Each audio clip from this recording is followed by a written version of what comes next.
A to Z Haryana देखने वाले सारे दर्शकों ने सोनू दलाल की राम राम। खटकर टोल प्लाजा फिलहाल खड़े हैं और कुछ नौजवान साथी जो खटकर टोल पर व्यवस्था भी संभाल रहे हैं, सेवा भी कर रहे हैं और लगातार पहले दिन तक इस आंदोलन में अपना सहयोग कर रहे हैं। तो दो चार सवाल जो नए नए ताज़ा सवाल हैं इन भाइयों तक जानकारी लेवांगे, इनके विचार लेवांगे, इनका मानना क्या है।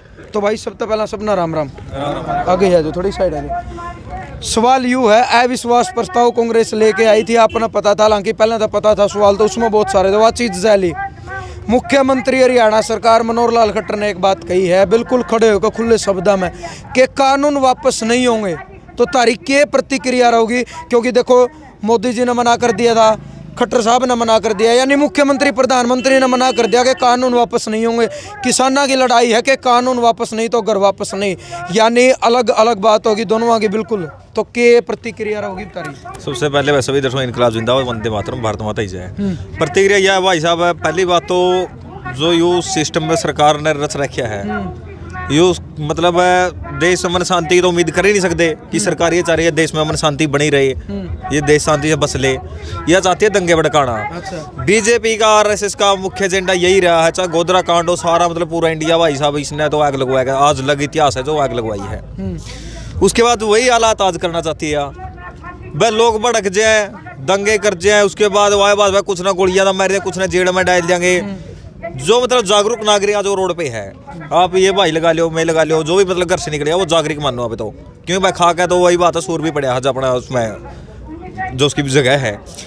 तो जो जागरूक लोग हैं जो समाज को सही दिशा देना चाहते हैं, मुद्दों की बात करते हैं, वो आज सड़क पे है और ये कह रहे हैं खुले शब्दों से कि भाई कानून वापस नहीं होंगे। तो फिर हम भी खुले शब्दों से कह दें, अगर हम भी जानते जो नहीं तेरी तोप हुआ चलो वह दूर है, मरे मरेंगे भाई भाई इतने फूक दिए और फूक देंगे, मारे नाम के तो सही था, हम तो मरे हुए बोलो हो।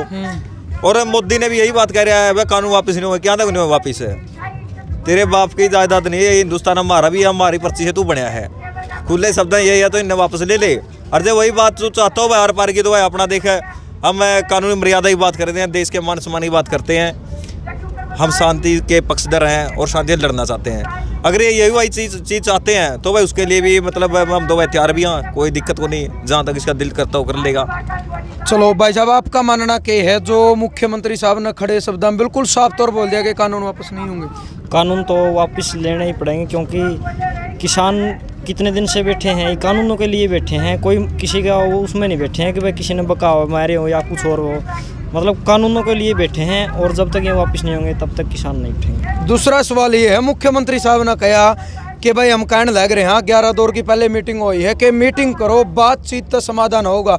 दूसरी चीज़ ये भी कही है कि इनमें जो गड़बड़ है उनमें हम संशोधन करने के लिए तैयार हैं। अगर किसानों ने लगा है मान लो 100 मत 90% गड़बड़ है, तो उस 90 वाली गड़बड़ पर संशोधन के लिए बात रख लो आप सरकार तक। देखो भाई साहब, संशोधन जब बात यही आ गई, जो अपने 40 जो अपना किसान अगुवा है, जब इसमें कोई संशोधन की पहली बात तो किसान ने मांगे नहीं, दूसरी बात किसान के साथ ये धोखा सरासर कोरोना यार्ड में किसान के ऊपर थोप दिए गए, तीसरी बात कोई किसी भी जो बनाए किसी किसान संघ से बात नहीं करी, तो अब कह रहे हैं संशोधन नहीं मानते, संशोधन है हिंदुस्तान इनका थोड़े यार है। मैं टोटल कह रहे हैं भाई इसको अपना रिजेक्ट कर दो, अपना नए कानून जो अपना किसान अगुआ है वह अपना जो भी और भी जो संगठन है उनसे अपना बातचीत करके अपना देशी तुम्हें लागू करो। हमने किसान ये मांगी थी, MSP पे कानून मांगा है, स्वामीनाथन आयोग थी, कितना पैसा लगाया देश का, रिसर्च सेंटर बनाया, उसके लिए मतलब इतने तनख्वाह देनी पड़ी, बहुत सारे खर्चा होया देश का, मतलब वो पैसा कहाँ गया? वो तो गया बाढ़ में। जो पैसा लगाया अगर वो बनाई उसने जो कमेटी बनाई, तो फिर वो गरीबों के ऊपर लग सकता था, खेती ऊपर लग सकता था, मतलब एक चीज़ बना दी, अपने मुंडे उसके अंदर छोड़ दिए, पैसा कमा के घर बिठा दिए, फिर वो चीज़ भी रद्द है और वो मुंडे भी रद्द है। तो यार ये तो मतलब देश को लूटने वाली बात हो रही है, देश को लूटने नहीं देंगे भाई साहब। और रहेगी बात उसकी, सुने जो रहेगी बात अगली, भाई हमने जब ये कह दिया कि भाई हम इसको नहीं चाहते कानून को, तो संशोधन की बात कौन सी है? तो हमें संशोधन नहीं चाहते, ये वापस लेना पड़ेगा, आज नहीं 2 दिन बाद लेना पड़ेगा। इसके वोट भी घटने लग रहे हैं, नए नेता भी पाखड़ लग रहे हैं भाई, ये सारे भाई साहब दवाई साथ कैस को कौन सा ही मंत्री बैठ जो बिल्कुल ये नए गांव से निकाल के लाए थे भैया ने, बिल्कुल ये सीखने लग रहे हैं, मुद्दों की बात होने लग रही है। ये लोग बड़े फांस बनेंगे मंत्री के, ये स्टेज पे केस ले, स्टेज पे भी आओगे, भाई मुद्दे की बात भी करेंगे, केसों के लिए भी तैयार होंगे और भाइयों भी जागरूक करेंगे। तो ये समाज जाग चुका है। जो ये सोचते हैं ना पुराना हिंदुस्तान, वो हिंदुस्तान नहीं रहा है। अब वो युवा नहीं रहे कि मंत्री स्टेज के ऊपर भाषण देके चले गए, नीचे ताड़ियां बजा रहे हैं। अब सवाल करेगा युवा। एक चीज अगर देखी जाओ, देखो देश के प्रधानमंत्री हैं और लोगों ने बड़ा चाहता बनाए थे। जब प्रधानमंत्री ने साफ कर दिया कि कानून तो वापस नहीं होंगे और मुख्यमंत्री ने, तो उनकी के मनसा रही होगी, कुछ तो वो भी सोचते होंगे देश के बारे में, जो बिल्कुल साफ मना करें कि जो गड़बड़ वो ठीक कर सकते। एक मिनट भाई, आप कह रहे थे कानून वापस न होगी, 370 वापस होगी, 3 तलाक वापस हो गया, चीजें कुछ नहीं। वो तो एक धर्म की थी, इसमें सारा धर्म है, वापस क्यों नहीं होगी? लठ लेकर वापस करावांगे। शांति बहुत कर ली, वहाँ में क्रोध भी आ किसान है, क्रोध हो गया नहीं, उतने का सरकार वापस कर जाएंगे, क्रोध भी आ किसान है। क्योंकि फसल की कटाई का टाइम ही फिलहाल जमा सिर पे है, 10-15 दिन में शुरू हो जाएगी और गर्मी तो शुरू हो ही रही है। हालांकि वो कहा कर नहीं भाई, इंसान का सबर सम्भव है, चाहे सरकार की बात हो चाहे किसान की बात हो, किसी भी एक इंसान की ये बात कर लो। इंसान में राजनीति है, इंसान में किसान है सारे। तो सबर की अगर बात करी जाओ तो कब तक मतलब इस सबर तक किसान बैठे रहेंगे? देखो भाई साहब, खेतों में फसलें पक रही हैं, आपकी बात जायज है, लेकिन मैं मतलब खुद ही नहीं जाता। मैं मजदूरी लगा लो या भाई अपना वाह बात है कंपाइन से कटवा लो, 2 पैसे बचना तो है ही नहीं।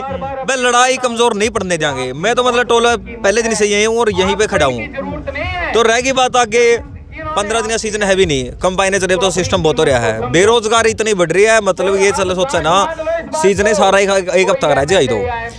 और ये सोच दो भाई, अगर चले जाओ दिल्ली वाले, पहले एक चेतावनी लास्ट दे रहे हैं, जो दिल्ली वाले भाई हैं, सीजन के कारण हो सकता है गाँव में आ जाए, अपना घर पे आ जाए। अगर किसी भाई पे कोई लाठीचार्ज कर दिया तो सरकार को हम बख्शा नहीं है भाई। सीधी लास्ट सबसे बड़ी चेतावनी यह है, हमारे भाई चलो 10 हो चाहे 20 हो, शांतिपूर्ण बैठे हैं, ना दंगे करते ना भड़काते। अगर आपके एक तरफ से शुरुआत हुई तो भाई हम पीछे नहीं रहेंगे, यह सबसे बड़ी बात हुई हो। तो चलो भाई अपना बात करिए, कुछ और बोलना है क्या कौन से ने? राम राम जी। राम राम जी। राम। आपका क्या नाम है? मेरा नाम रणबीर है जी। गाँव डेंडा खेड़ा है जी, मेरा गांव गुरुकुल खेड़ा है जी। मुख्यमंत्री साहब ने साफ तौर पर मना कर दिया कानून वापस नहीं होंगे। उससे पहले देश का प्रधानमंत्री ने मना कराया था कि कानून वापस नहीं होंगे, सुधार कर सका। तो आपकी प्रतिक्रिया क्या है? प्रतिक्रिया जी श्रीमान जी ऐसी है, इससे गंदा प्रधानमंत्री तो हमारी नजर में आज तक आया ही नहीं कोई। हम किसान हाँ, इस टोल के ऊपर पूरा रवांगे। इसके आगे तो मुकेश अंबानी है, पीछे डाणी है इसकी जो सरकार को चला रहे हैं। नहीं, हम ये बात साफ मुख्य दावे के साथ कह सकते हैं। और लेकिन आगे ऐसी बात नहीं होगी भाई कोई सरकार या बीजेपी की आगे दोबारा आ जाएगी, बिल्कुल भी नहीं आने जाएंगे। मुख्यमंत्री साहब भी मना करेंगे कानून तो वापस नहीं होंगे। यो भी नकम्मा है जी, हमारे किसानों की नजर में बिल्कुल गंदा है जी। नजर में हमारी नजर में गिरा है ये भी भाई जी। हमें स्पष्ट रूप से कहा, हमें तो टूल पे हमें हर बार यही रहते हैं। अरे भाई साहब रिक्वेस्ट करा, हाँ अगर हमारे से कोई गलत अपशब्द निकले तो उसकी माफी चाहूँ। देखो हम ये मोदी जी से ये रिक्वेस्ट करते हैं कि बसे बसाए भारत का नाश ना करें, क्योंकि प्रजा दुखी है तो राजा भी अच्छा नहीं होता। जो प्रजा कहे उसकी मान लेनी चाहिए। राजा को इतने दिन से किसान बैठे हैं सड़कों पर, दुखी हैं, तो ये कानून वापस लेने में कोई छोटा बड़ा नहीं होता। क्योंकि कोई मजबूरी हो सके है उस टाइम की, कहीं करने पड़े, आरी उल्टा लेने में कोई दिक्कत हो तो वह भी कोई बात नहीं होती।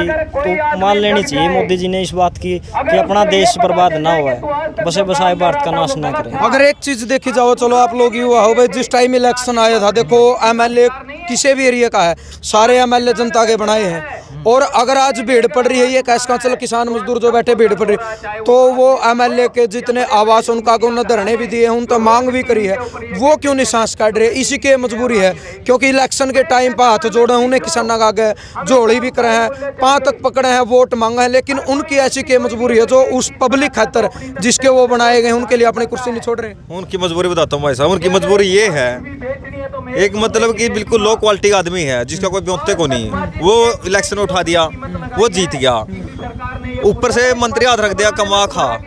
वो इतने घोटाले करते हैं कि वो बाहर जा, वही बात उसके साथ हो रही है, इतने घोटाले कर दे, इतनी शराब बेच दे नंबर की। अगर बाहर जाना चाहिए ना किसानों के साथ तो जा नहीं सकता।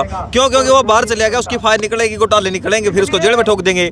अब जो अविश्वास प्रस्ताव की बात थी, मैं मानता हूँ मतलब कि शायद बबली और या कुछ और दूसरे आना चाहते थे, लेकिन उन्हें जनता का खून इतना चूस लिया, माल इतना चूस लिया, इतना देश को बोधा कर दिया, किसान के हक में वोट डाल के आ जाएगा। वो कहते हैं विज्ञप्ति जारी करती, ठीक है भाई सरकार ये कह दिया भाई मैं सरकार अंदर नहीं, किसानों के धरने पे आके बैठी है, किसान संभालेंगे, बस को इस्तीफा दुआओ, इस्तीफा दे के आ सकते हैं जनता बीच में। लेकिन कल को फिर वही फाइल निकल जाएगी घोटाले वाली, घोटाले फाइल निकलेगी, मंत्री फिर जेल में। तो मतलब कि जो चाह कर भी जिसका जमीर जाग गया कि मेरे भाई मेरी जनता रोड पे बैठी है और किसाना साथ देना चाहिए, वो चाह कर भी नहीं आना चाहते। ये राजनीति का गंदा खेल है, सबने पता है भाई इतना घोटाले हुआ है, चमचा नीचे से लेकर ऊपर तक माल जाता है। तो घोटाले उजागर हो गए तो वो बाहर जा ही नहीं सकते। मोदी भी ऐसे ही बंदे हुए, मोदी ने कौन थोड़े घोटाले कर रखे हैं, क्या नहीं बेचा, अडानी अंबानी है। अब तो जो सिस्टम चल रहा है ना, जो मतलब ये कानून वापस नहीं होते, तो जो पंजाब में आतंकवाद का दौर था वो पूरे हिंदुस्तान में हो सकता है। क्योंकि भाई जो भाई दिल से जुड़े हैं, ये आंदोलन एक जागृति आंदोलन है। सरकार मतलब तानाशाही करती है, वह खून खराबा करती है, तो बाकी होंगे और क्या होंगे। और बाकी कल को फिर उनको देशद्रोह मुकदमे भी लगेंगे, वह मंत्री हमला करने का पता नहीं क्या क्या मुकदमे फिर ठोक देंगे। लेकिन देशभक्त लोगों पर मुकदमे लगते हैं भाई साहब, जो देश के बारे में सोचते लगते हैं, किसानों के बारे में सोचते लगते हैं। तो भाई मतलब जो हालात हो रहे हैं देश के, वो मतलब कहीं ना कहीं जनता को उकसावे की और गाँव का इसका देश का माहौल हिंसक बनाने की कोशिश हो रही है। और भाई इनके पास लाठियाँ गोलियाँ हैं, वह मार देंगे। लेकिन उसके बाद जो लोग बागी होंगे तो फिर क्या होगा हिंदुस्तान का, सबसे बड़ा सवाल ये है। तो सरकार को अपने अटदर मेहता तो छोड़कर तीनों कानून है जो अपना वापिस लेकर MSP कानून है उस पर कानून बना दिया जाए। और भाई अपना जो रोजगार के और भी मुद्दे हैं, शिक्षा का, स्वास्थ्य का, उन पर ध्यान देने की जरूरत है। अब ना तो शिक्षा पे ध्यान है, न मतलब हॉस्पिटल पे ध्यान है, न खेलों पे ध्यान है। इन्हें न कानून लगा दिए, जनता लड़ने लग रही है तोड़वाने के लिए, तो देश का विकास कहाँ से होगा। तो विकास तो नहीं का होना है भाई। यही हाथ जोड़ के अपील है भाई, सारे दोस्तों शांति बनाकर रखो भाई, भगवान ने अपने जरूर सुनेगा, अपना तो भगवान नहीं है भाई। चलो बहुत बहुत धन्यवाद। तो अपन बात करी है, कुछ युवा नौजवान साथी थे जो लगातार इस आंदोलन में अपना सहयोग करे बोल रहे हैं। दूसरी चीज एक और आओ भाई, जितने MLA की बात कर रहे हैं, इलेक्शन में भी हमने रिपोर्टिंग करी, ऐसी बात नहीं है। और जो ये MLA बने हैं किसी एरिए के, और जीतने के बाद वो परसमा गांव की सार्वजनिक जगह पे आकर एक वादा कराया करते, दावा कराया करते, आज भी वीडियो रिकॉर्डिंग है उनकी कि अगर 12 बजे भी याद करोगे तो 12 बजे भी काम आवांगे। लेकिन आज एक चीज देखी गई है, जब उनका आवास का आगे, उनके मकाना का आगे किसाना ने, मजदूरा ने धरना दिया है और झोली करके वो वोट मांगे हैं जो जनता ने उन्हें आगे इलेक्शन के टाइम पर दिए थे, और जिनके वोटा की वजह आज वो कुर्सी पर बैठे हैं, वो वोट उन्हें नहीं दिए। और उस जनता की जो कीमत है वो कीमत यानी नहीं मानी उन्हें कि उनकी क्या कीमत है। यानी ये कह के इलेक्शन के टाइम ही उनकी जो घोषणा और उनके जो दावे, उनके जो वादे हैं, वो सारे खोखले नजर आने लग रहे हैं आज के टाइम पे। क्योंकि इलेक्शन के टाइम पे बात कुछ और थी, वो खुद जोड़ी करके मांगा करते, जिनके वोटा तो वो बने, आज वो पब्लिक जोड़ी करके एक वोट मांगा, हालांकि उन्होंने लाखों वोट दिए। लेकिन कोई भी MLA MP अपनी मजबूरी बयान करे। लेकिन यह चीज साफ स्पष्ट तौर पर कहना चाहूंगा, मजबूरी कुछ नहीं है। अगर जनता का बनाया MLA है और जनता उसने कहे कि तुम्हारा बनाया पद का इस्तीफा दे दे, तो उसने दे देना चाहिए, अगर वो जनता का सच्चाई तैसी है तो। बाकी नौजवान युवा साथियों से बात करिए, बताओ आपका मानना क्या है, एक सभ्य कमेंट के जरिए अपने सोच विचार जरूर दे दियो। अच्छी लगी हो तो बात ज्यादा वीडियो ने शेयर कर दियो, और आपका जो मन में कोई विचार है, जो बात है, कमेंट के जरिए आप वो भी दे दियो। खटखट टोल प्लाजा फिलहाल खड़े थे। जय जवान जय किसान।